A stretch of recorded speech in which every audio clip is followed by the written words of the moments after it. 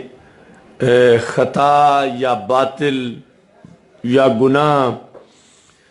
اس میں آ کر کے کسی کے مناقب اور فضائل یا ایمان کی کمی کا قول کریں، ہم کون ہوتے ہیں؟ چونکہ وہ جو خطا ایک اجر والی ہے وہ تو فیصلہ سرکار کا ہے اور اس کی روشنی میں، لیکن یہ جو خطا واقعے کے اندر جرم ہے اور ہمارے معاشرے میں جو گناہ ہے، اس میں ہم ان میں سے کسی کو کھینچ کے معاذ اللہ ایسے زمرے میں لائیں اپنی ریڈی میڈ تحقیق کی روشنی میں، تو اعلیٰ کہتے ہیں ہم کون ہوتے ہیں؟ گدائے خاک نشینی تو حافظہ مخروش، رموز مملکت خیش خسرواں دانن۔ تو خاک نشین گدا گر ہے اے حافظ، جو شاعر ہے، شور مت کر، اپنی سلطنت کے بھید بادشاہ جانتے ہیں۔ اچھا جی، حاشا کے ایک کی طرفداری میں دوسرے کو برا کہنے لگیں، یعنی اس سے بچو اہل سنت، یا ان نزاعوں میں ایک فریق کو دنیا طلب ٹھہرائیں۔ یہ ہے کہ ان میں سے کوئی خطا پر نہیں تھا اور آگے جا کے پھر خطا بھی ہے، اور خطا پر نہیں تھے، یہ وہ خطا جو بمعنی جرم ہے، غلطی، جس سے ایمان پہ اثر آتا ہے، فضائل پہ اثر آتا ہے۔ تو ان نزاعوں میں ایک فریق کو دنیا طلب ٹھہرائیں، بلکہ بالیقین جانتے ہیں کہ وہ سب مصالح دین کے خواستگار تھے، یعنی خواہ جمل ہو، جنگ جمل ہو، جنگ صفین ہو، وہ سب مصالح دین کے خواستگار تھے۔ اب یہاں اگر کوئی دنیا داری کرتا تو پھر وہ باطل تھا۔ اب جو بے خطا کا نعرہ ہے تو یہ اس کی دلیل ہے کہ اگر ان میں سے کوئی حب دنیا کے پیش نظر اختلاف پر اتر آتا تو وہ خطا، جرم، غلطی ہوتی، لیکن یہ سب مصالح دین کے خواستگار تھے، یعنی اپنے اپنے موقف میں اہل سنت کے لیے یہ ماننا ضروری ہے کہ اس اختلاف کی بیس ہوس، ہوا، بری خواہش، طلب دنیا، طلب حکومت، ان میں سے کوئی چیز بھی نہیں تھی۔ اچھا جی، وہ مصالح دین کے خواستگار تھے جس کے اجتہاد میں جو بات دین الہی و شرع رسالت پناہی جل جلالہ و صلی اللہ علیہ وسلم کے لیے اصلح و انسب معلوم ہوئی، اختیار کر لی۔ یعنی دین متین کی تعلیمات میں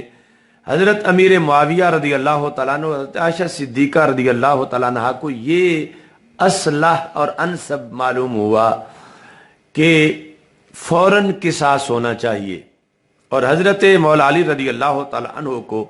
یہ اصلح اور انسب معلوم ہوا کہ قصاص ہوگا مگر پہلے حکومت میں استحکام ہونا چاہیے۔ تو دونوں ہی مصالح دین کے خواستگار تھے، یعنی دونوں کے پیش نظر، دونوں پارٹیوں کے پیش نظر دین ہی کی بہتری، کہ دین کمزور نہ ہو، دین کا غلبہ ہو، دین کی خاطر دونوں طرف اپنے اپنے دلائل جو ان کے ذہن میں تھے شریعت کی روشنی میں، اس پر وہ قائم تھے۔ گو اجتہاد میں خطا ہوئی، اجتہاد میں، اب یہ یعنی پہلے خود فرما رہے ہیں ہم کون ہوتے ہیں ان کا فیصلہ کرنے والے، اور پھر آگے جا کر یہ کہ گو اجتہاد میں خطا ہوئی، تو یہ جو اجتہاد کے بعد والی خطا ہے یہ وہ ہے کہ جو عیب نہیں، جو سکم نہیں، جو نقص نہیں، لہذا وہاں والا جو معاملہ ہے وہ علیحدہ ہے۔ جو ہم کون ہوتے ہیں کہ ہم ان کے درمیان فیصلہ کریں کہ یہ کہ ایک تو حق کے لیے لڑ رہے تھے اور دوسرے حکومت چھیننے کے لیے کر رہے تھے، ایک طرف تو محض عدالت تھی اور دوسرے جو ہیں وہ ان میں ہرس اور ہوس اور خواہش دنیا تھی۔ ہم کون ہوتے ہیں ان کے درمیان یہ فیصلہ کرنے والے؟ رسول اکرم صلی اللہ علیہ وسلم کی صحبت کی بنیاد پر، رضی اللہ عنہم کی بنیاد پر، اذا ذکر اصحابی فامسکوا کی بنیاد پر ہم اپنے دلوں کو زنگ تفتیش نہیں لائیں گے، بلکہ اطمینان کے ساتھ کہ ان کے رب نے ان کا جو اعلان کر دیا ہے اس کے مطابق جو ہے وہ مشاجرات اور منازعات میں اہل سنت اپنا عقیدہ رکھتے ہیں۔ اچھا جی، اب یہ جملہ دیکھو، اجتہاد میں خطا ہوئی اور ٹھیک بات ذہن میں نہ آئی، جدھر یعنی حضرت عائشہ صدیقہ اور حضرت امیر معاویہ رضی اللہ تعالی عنہم اجتہاد میں خطا ہوئی اور ٹھیک بات ذہن میں نہ آئی، لیکن وہ سب حق پر ہیں، لیکن وہ سب حق پر ہیں، سب حق پر ہیں۔ تو ویسے تو حق کے مقابلے میں باطل ہوتا ہے، تو ایک حق پر ہوگا اور دوسرا باطل پہ ہوگا، اور یہ سب حق پر ہیں۔ تو یہ وہ ایریا کہ اجتہاد کرنے سے پہلے کس چیز نے اختلاف پر ان کو ابھارا؟ اس وقت اگر کوئی دنیا پرستی ہوتی تو پھر ایک حق پر ہوتا، دوسرا باطل پر ہوتا۔ وہ باطل پر ہونا جو خطا کا وہ مطلب ہے جو کہ نقص ہے، تو وہاں چونکہ کوئی کمی نہیں تھی، سب کے دل رسول پاک صلی اللہ علیہ وسلم کی صحبت نے ان آلودگیوں سے پاک کر دیے تھے، تو لہٰذا اس بنیاد پر سب حق پر تھے۔ پھر اجتہاد کے مرحلے میں ان کی رجسٹریشن ہوئی۔ اگر پہلے ہی کوئی باطل ہوتا تو اجتہاد تو ہوتا ہی حق پرستوں کے درمیان ہے، تو سب حق پر تھے، اور پھر اجتہاد میں جو اب خطا یا حق کی مقابل جانب ہے اس کو تعبیر خطا سے تو کیا جائے گا، مگر یہ کہا جائے گا کہ ہیں سب حق پر، یعنی دین ایمان کے لحاظ سے ان میں کوئی بھی باطل پارٹی نہیں ہے۔ ہاں ایک طرف دو ثواب ہیں اور دوسری طرف ایک ثواب ہے۔ اعلی حضرت کے لفظوں کو سمجھنا بھی ایک کام ہے۔ سب حق پر ہیں، سب حق، اور ادھر جو ہے یہی بتا رہے ہیں کہ اجتہاد میں خطا ہوئی، تو پھر سب حق پر کیسے ہیں؟ سب حق پر تو تب ہوں جب دونوں طرف ہی ثواب ہو۔ ثواب، ویسے ثواب تو ہے دونوں طرف، لیکن ایک طرف ایک نیکی، دوسری طرف دو نیکیاں، مگر ثواب ایک طرف ہے، مقابلے میں خطا ہے، تو پھر سب حق پر کیسے ہیں؟ سب حق پر کیسے ہیں؟ تو یہاں میں نے اپنا حاشیہ لکھا ہوا پچھلی عبارت کا حوالہ دے کر کہ یہاں سے پڑھو پیچھے سے کہ جو آپ نے لکھا کہ سب مصالح دین کے خواستگار تھے، سب مصالح تو یہ وہ ایریا ہے کہ سب حق پر تھے، اور پھر یہ جو حق ہے یہ بعد میں بھی برقرار تھا، کیونکہ یہاں اگر ایک باطل پہ چلے جاتے تو پھر وہ مسئلہ گڑبڑ ہو جاتا، نہ آگے اجتہاد کارگر ثابت ہوتا، تو وہاں کسی کے دل میں کھوٹ نہیں تھی، سب حق پر تھے۔ آگے اجتہاد آیا تو اب اجتہاد کے بعد جو لفظ خطا بولا جا رہا ہے، یہ خطا وہ ہے جو حق کے ساتھ اکٹھی ہو جاتی ہے، یہ وہ خطا ہے کہ جو حق کے ساتھ بھی جمع ہو جاتی ہے، حق کے ساتھ بھی جمع ہو جاتی ہے۔ تو اب وہ حق والے جو اس مرحلہ اجتہاد میں جانبین حق پر تھے داخل ہوئے، تو آگے اب جو ہے وہ ایک پھر حق پر ہیں اور ایک خطا پر ہیں، تو یہ حق اور خطا جو ہے یہ کفر اسلام نہیں، یہ ایمان کی کمی یا نقص کا معاملہ نہیں، بلکہ یہ ایک ثواب یا دو ثواب والی بات ہے، اور ثواب کی کمی سے کوئی جو ہے وہ باطل نہیں ہو جاتا۔ تو اس بنیاد پر یعنی یہ جملہ بھی سچا ہے کہ سب حق پر تھے، کیونکہ یہاں خطا وہ ہوئی ہے کہ جس کی وجہ سے بندہ حق چھوڑ نہیں بیٹھتا، پھر بھی حق پر ہی ہوتا ہے۔ سمجھ آئیے نا سائیں؟ یہ وضاحت صرف یہاں ہی ملتی ہے، یعنی اعلی حضرت کے اس مقام پر۔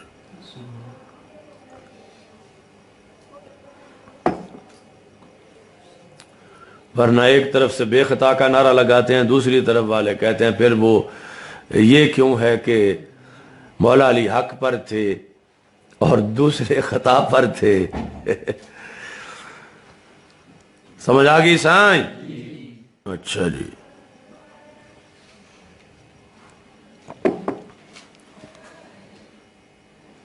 ان کا حال بعین ہی ایسا ہے جیسے فروع مذہب میں ابو حنیفہ شافعی کے اختلافات رحمت اللہ علیہما کے اختلافات ہیں، نہ ہرگز ان منازعات کے سبب ایک دوسرے کو گمراہ فاسق جاننا، نہ ان کا دشمن ہو جانا، یعنی اس اختلاف کے باوجود جو یہ صحابہ میں ہوا، تو حضرت مولا علی رضی اللہ تعالی عنہ کا یہ فرمان سنن کبریٰ میں ہے، اخواننا بغوا علینا، ہمارے بھائی ہیں جو ہمارے خلاف اٹھ کھڑے ہوئے، تو پھر بھی یعنی جنازہ دونوں طرف کے شہیدوں کا مولا علی ہی پڑھا رہے تھے، دونوں طرف کا جنازہ مولا علی رضی اللہ تعالیٰ عنہ شہید ہونے والوں کا پڑھا رہے تھے۔ اچھا جی، اب جو ہے وہ آگے بہت اہم بات ہے، پھر وہ آگے آپ چونکہ اردو تو خود بھی پڑھ ہی لیتے ہیں تو وہ اس جگہ سے آگے مزید پڑھ لینا۔ تو یہاں جو وضاحت کی ضرورت تھی مکتوبات شریف میں محق اور مبطل کے لفظ کے لحاظ سے، تو وہ اس واسطے فتاوی رضویہ شریف پیش کیا کہ محق مبطل کا مطلب کیا ہے۔ اچھا جی،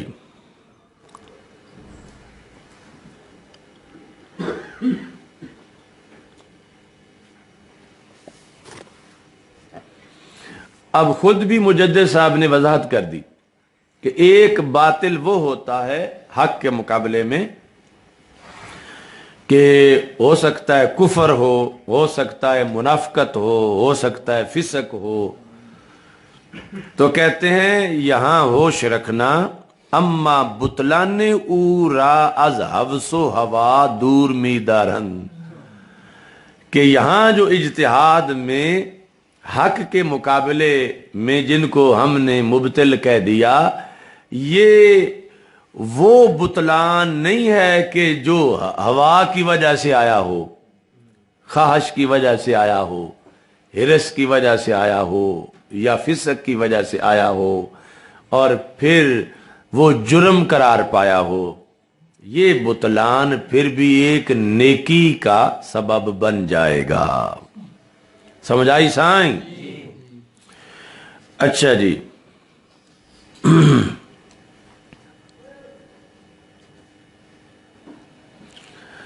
و برائے اجتہاد حوالہ می نمائند، اور یہاں معاملہ اجتہاد کے سپرد کر دیتے ہیں اہل سنت۔ اجتہاد کے نتیجے میں حق اور باطل۔ اب پھر ایک بہت گہری رگ پکڑتے ہیں روافض کی، اور آج تک یعنی ایک ایک لفظ اسی طرح ہے 4 صدیوں کے گزر جانے کے باوجود، حالانکہ جن کی چوری بتائی تھی انہیں چاہیے تھا کہ ہماری چوری کا پتہ چل گیا تو ہم یہاں سے پردہ ڈال لیں، یہ موقع نہ دیں ان کو۔ کہتے ہیں روافظ از اہل سنت وقت خشنود گردن، یعنی اگر سنی اس دوڑ میں لگ جائیں کہ ہم ایسی اپنی تبدیلی لے آئیں اپنے اندر کہ روافظ بھی ہمیں محب مانیں، کہ روافظ بھی ہمیں سرٹیفکیٹ دے دیں کہ واقعی بڑے محب اہل بیت ہیں، تو مجدد صاحب لکھتے ہیں کہ روافظ از اہل سنت وقت خشنود گردن، کہ اہل سنت نیز در رنگ ایشاں از دیگر اصحاب کرام تبری نمایاں، کہ روافظ سنیوں سے تب خوش ہوں گے کہ جب سنی بھی ان کی طرح، روافظ کی طرح حضرت مولا علی رضی اللہ تعالی عنہ کے علاوہ باقی جو اصحاب ہیں ان سے بیزاری کا اعلان کریں، پھر روافظ خوش ہوں گے۔ وَسُوِ ظن بَئیں اکابر دین حاصل کنن، اور سنی بھی بدگمانی کرنا شروع ہو جائیں دین کے ان اکابر کے بارے میں، پھر رافضی خوش ہو جائیں گے کہ بڑے اچھے سنی ہیں، پھر کہیں گے سنی شیعہ بھائی بھائی۔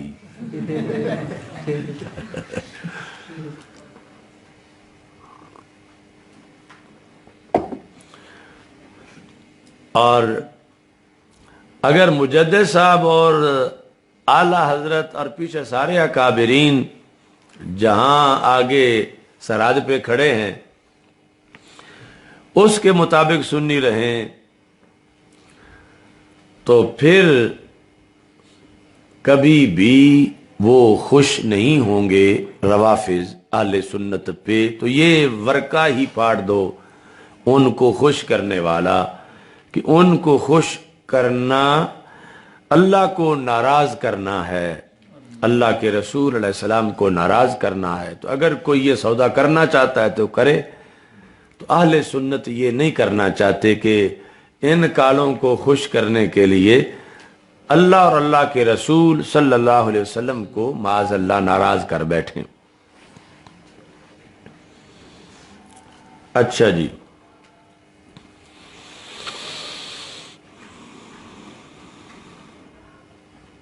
اب پھر ادھر چکر لگاتے ہیں ایک بار خوارج کی طرف، کہ اگر کوئی چاہتا ہے کہ خوارج خوش ہو جائیں تو یہ بھی غلطی ہے، اگر کوئی چاہتا ہے روافظ خوش ہو جائیں تو یہ بھی غلطی ہے۔ خوشنودی خوارج مربوط با عداوت اہل بیت است، خوارج تب خوش ہوں گے کہ سنی اہل بیت سے عداوت کریں، یہ خوارج کی خوشی ہے۔ وَمَنُوط بَبُغْضِ آلِ محمد صلی اللہ علیہ وسلم، خوارج تب خوش ہوں گے کہ سنیوں کے دل میں بغض آل نبی صلی اللہ علیہ وسلم معاذ اللہ آئے، تب خوارج سنیوں پہ خوش ہوں گے۔